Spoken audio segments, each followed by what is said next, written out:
Hi, everyone, and welcome to our weekly live Q&A session. We have Coach Veronika with us. Welcome back. Hi, Daniel. Nice to see you and happy to be here. How are things on your end? They're good. They're fine. Really, really good. Uh, Actually, there is one thing I would like to share, and just a little thing, but I think people from our community might see value in it. It was I had a nap over the weekend, and if I would tell this to someone who has never struggled with sleep, they would look at me like, "What? You had a nap and you want to talk about it?" But for me as an ex-insomniac, I suffered from insomnia for basically most of my adult life. So there was a long struggle, and basically even before insomnia, I never slept during the day. So even so now when I had this really nice nap in the afternoon, I just it was so peaceful and quiet in the house. The kids were at their grandparents, and actually I listened to one of your videos, and I fell asleep. I don't know how, and I fell asleep, and I woke up like 2 hours later. I don't want to say that your videos are boring, not at all, but yeah, it was just really nice that I had this nap, and I just want to share with the community that really these things are possible when you get the education, when you get the clarity, when you just leave the struggle, and like magic can happen. so nice. Thanks for sharing it. And now, I'm guessing it was unintended. You just happened to fall asleep, right? Or Exactly, exactly. I was ready to study. And Yeah. let me ask you this. It sounds to me as if when you woke up like 2 hours later, your reaction was more like, oh, that was nice, rather than, oh no, I've destroyed my chances of sleeping tonight, right? Exactly, exactly. Yes, and it was really nice because I slept normally in the night, So it was really, really awesome.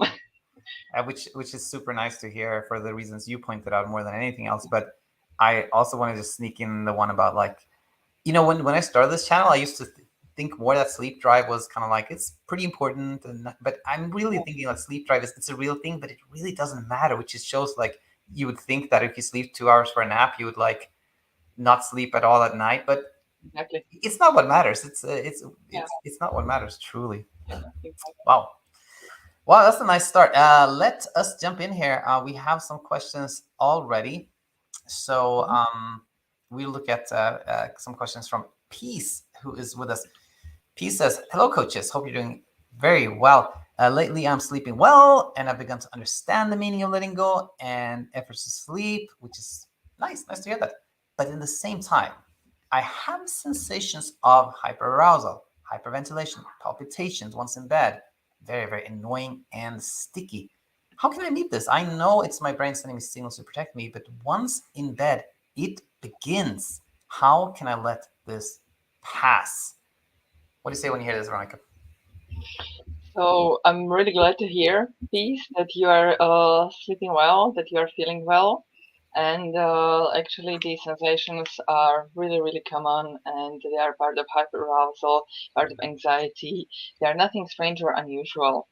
When I had these experiences, at first, of course, I would really, really freak out because I didn't know why are they here, what is happening with me, is there something physical really wrong with me that I am having this? It sounded like something like really out of context.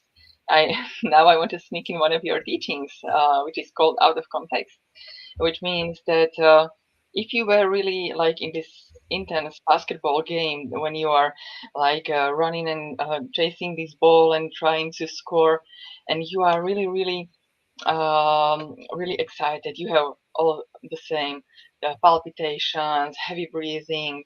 And if anyone asks you, is it something unusual or something that you should not experience, you would go like, no, it's normal. But when you experience this, when you are in bed, it seems really out of context, but really it is basically the same. You are, mm, I lost the word, but you are really, really like kind of excited, which is just like the hyper arousal. And how should you meet it? The first thing is the understanding. What is this? This is just a hyper arousal, and you can even connect with it. when I had these palpitations, I placed my hand on my heart and just felt it. And even talking to it, it's really okay. Like, okay, these are my palpitations, and I'm safe. This is nothing dangerous. This is okay to experience. I am safe. And really peacefully breathing in.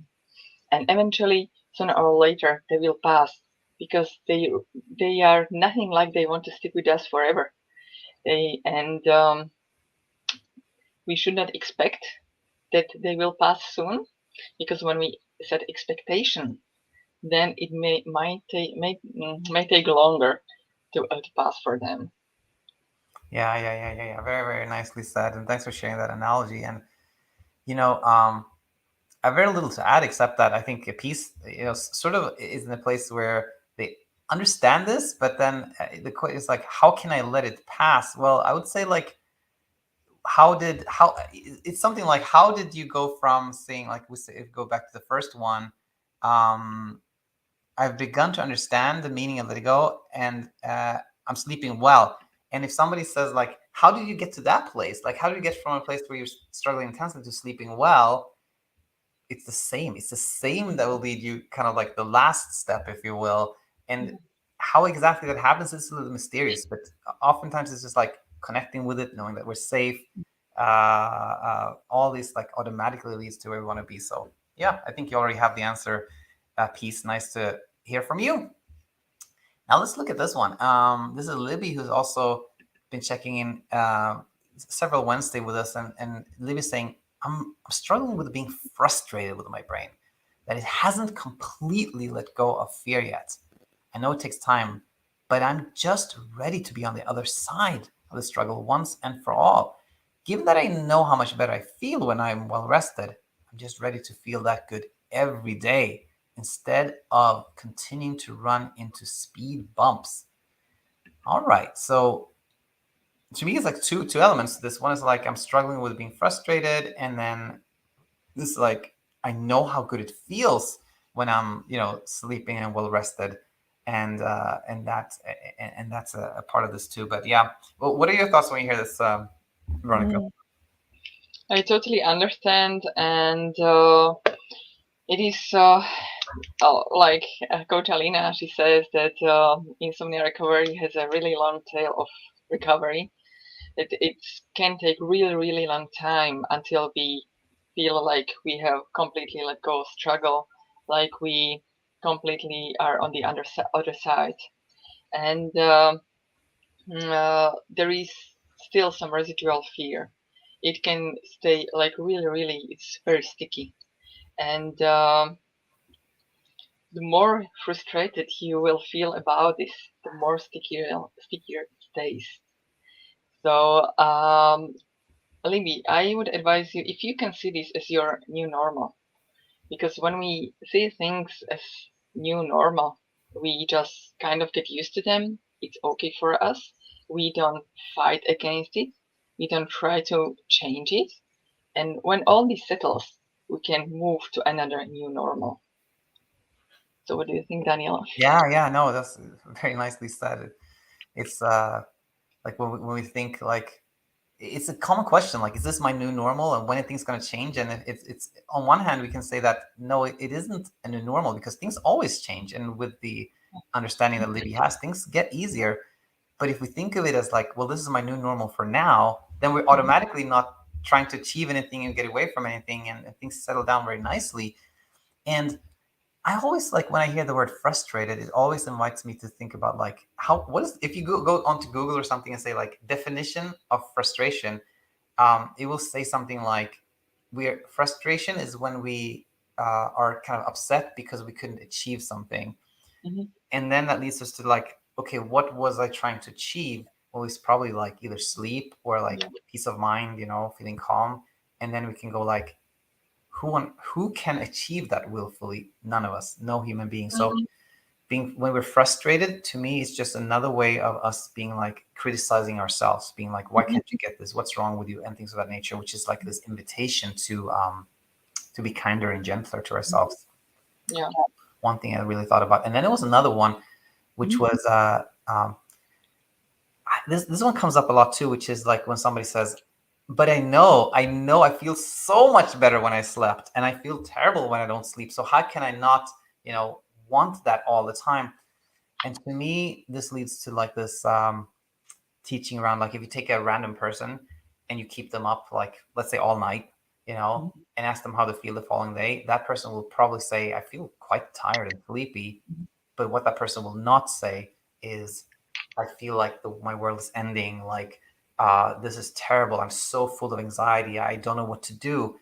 And we can see that, so much of how we feel isn't about the number of hours, it's our interpretation of it. And Mhm. it goes the other way too. It's like when somebody struggles sleeps well or sleeps a number of time, it's not the sleep itself that leads us to feel like light and happy and Yeah. excited and everything is green. It's the interpretation that, oh, me Mhm. sleeping means that I'm healthy, that nothing is wrong. So just when we think of like, it's not the number of hours, but it's our interpretation and the story around it, that can really Mhm. lead us to not like chase sleep so much, because we know that how we felt during the day wasn't the number of hours, but it like how we thought about it. So Mhm. that came to mind too. Does it make sense, Veronica?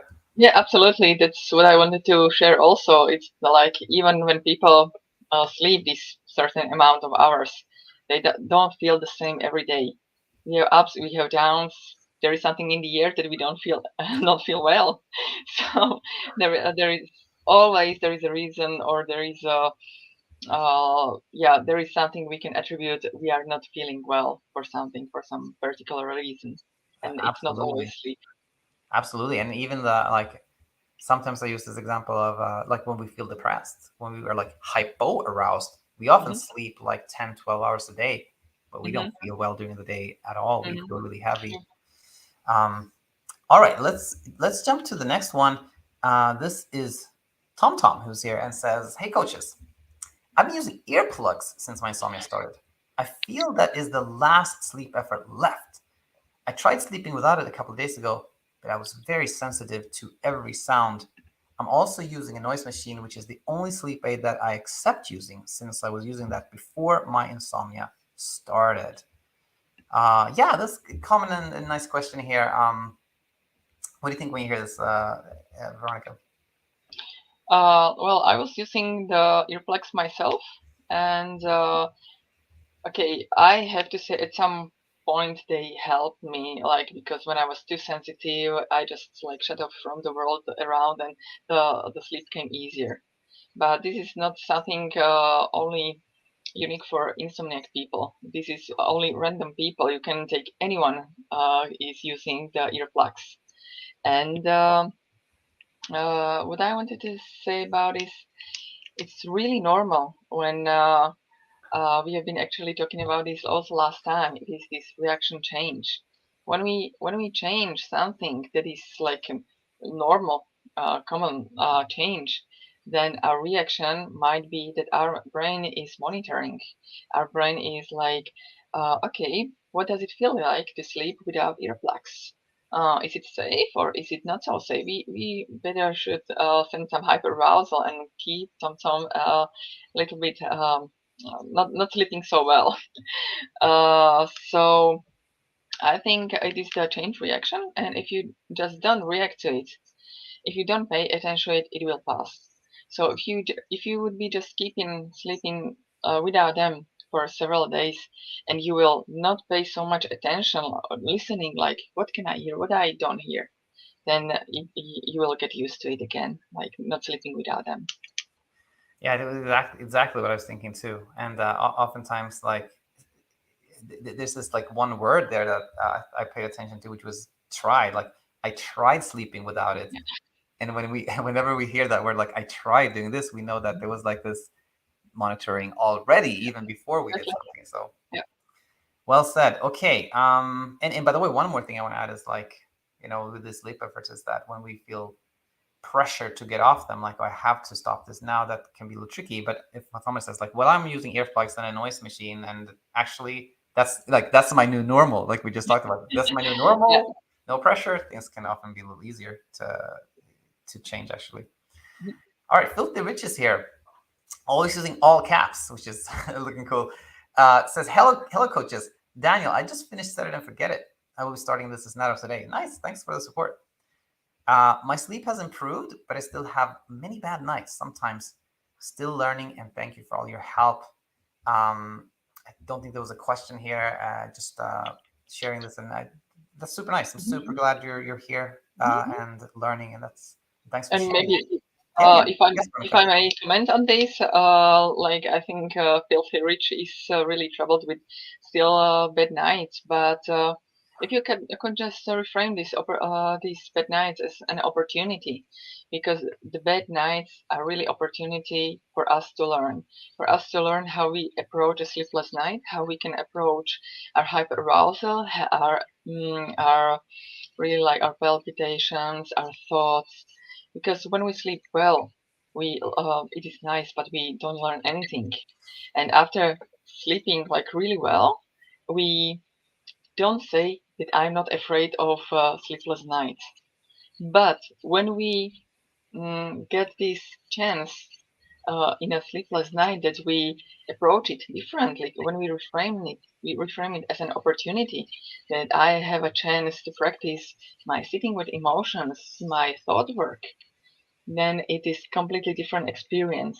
And after a stretch of sleepless nights, when you really approach it differently, at the end you can say, I'm not afraid of it anymore because I know how to handle this. Nicely said. Nicely said. It's kind of instead of looking at it as something like I need to get away from it, more like this is actually an opportunity for me to face what I've been trying to escape, which leads to so much peace. Yeah, super nicely said. All right, Brandon is with us as well. I think that's the next question here for us. How do you go about waking up 3 to 4 hours after sleeping and struggling to fall back? I fall asleep no problem, but just can't surpass the 3 to 4 hour mark. Not afraid or anxious, just wondering.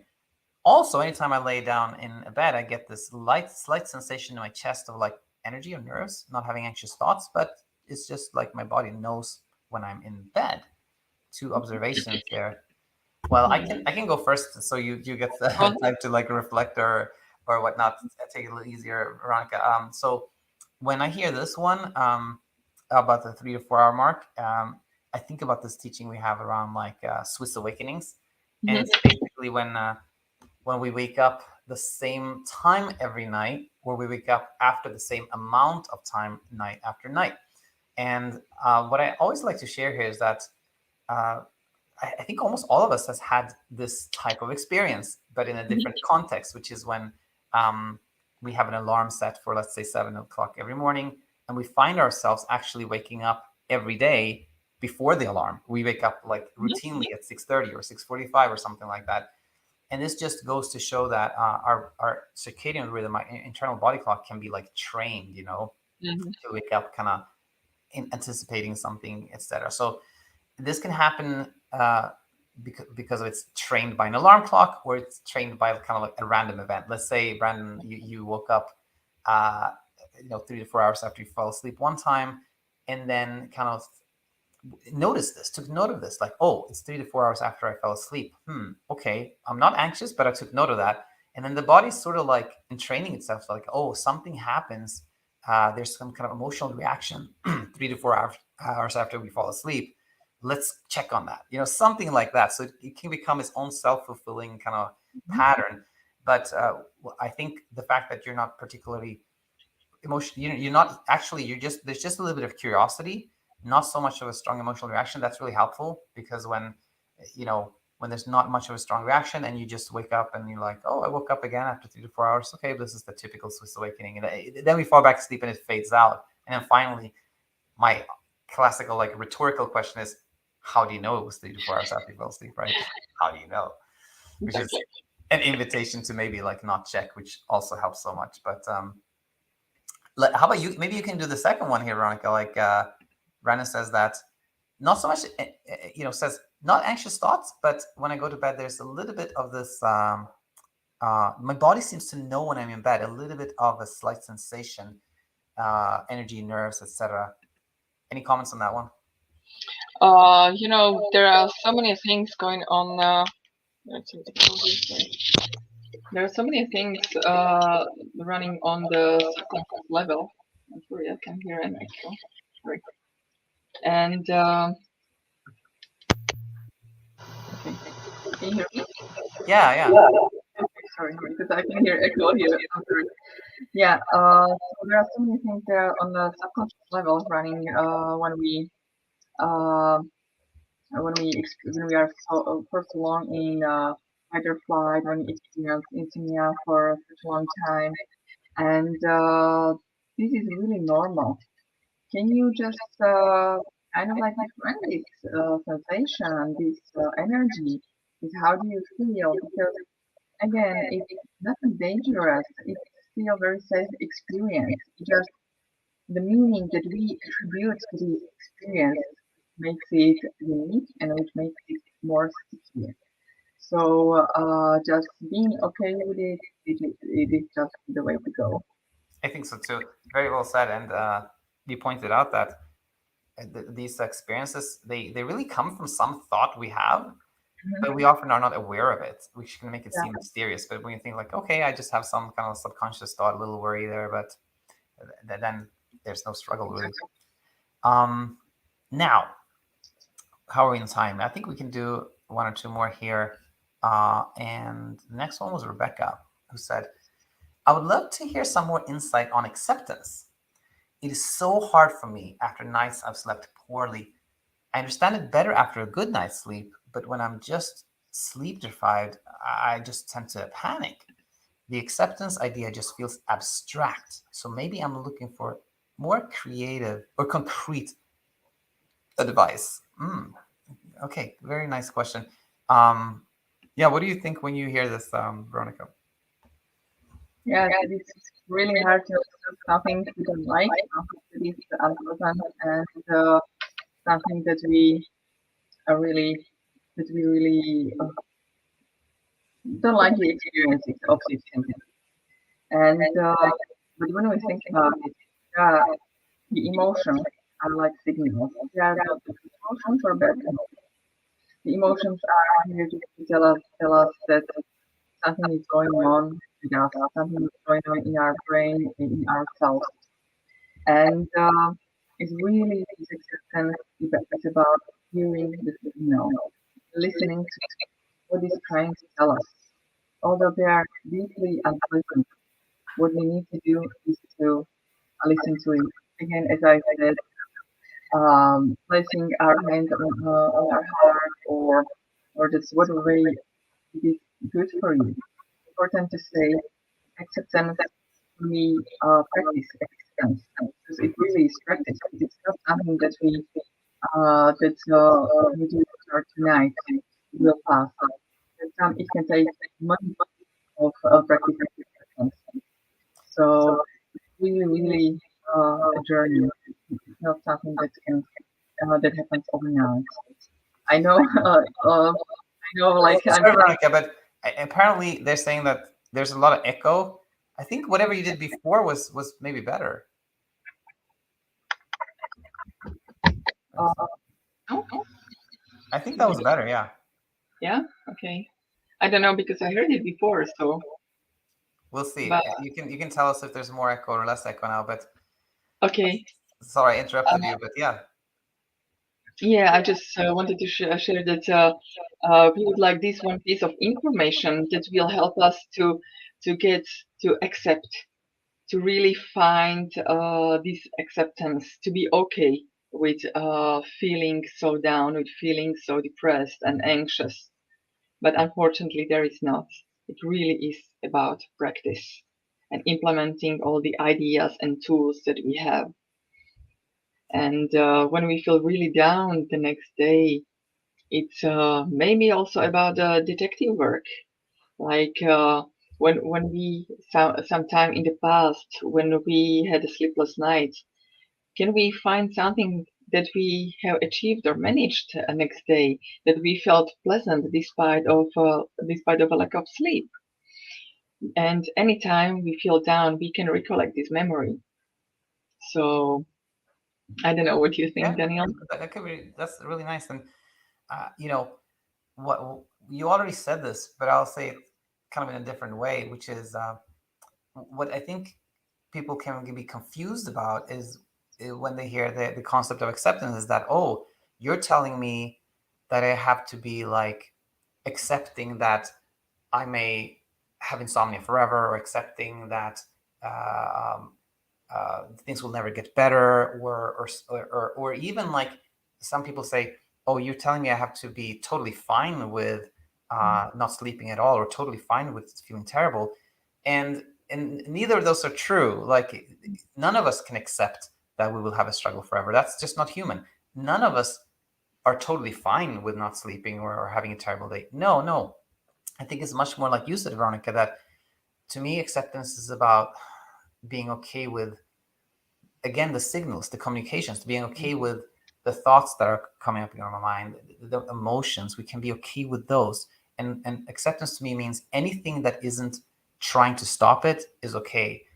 Listening to it, sitting with it, I think that can be really helpful to know, because sometimes people feel like this pressure, like, oh, I have to be totally fine with feeling terrible. No, none of us are, but we can be like okay with kind of the warnings about feeling about that, the signals, if you will. Or maybe Go ahead, Veronika. Maybe I would just add that you can even really hate it, but be okay that you hate it. Yes. Yeah. Very, very nicely said. There's always a level that we can be okay with it, Yeah. Okay, well, let's conclude there. By the way, the echo was resolved, we hear, and we will conclude there. Yes, super nice. Thanks, Veronika. Thanks, everyone, for being here this week, and we look forward to seeing you next time. Thank you very much, Daniel. Bye. All right.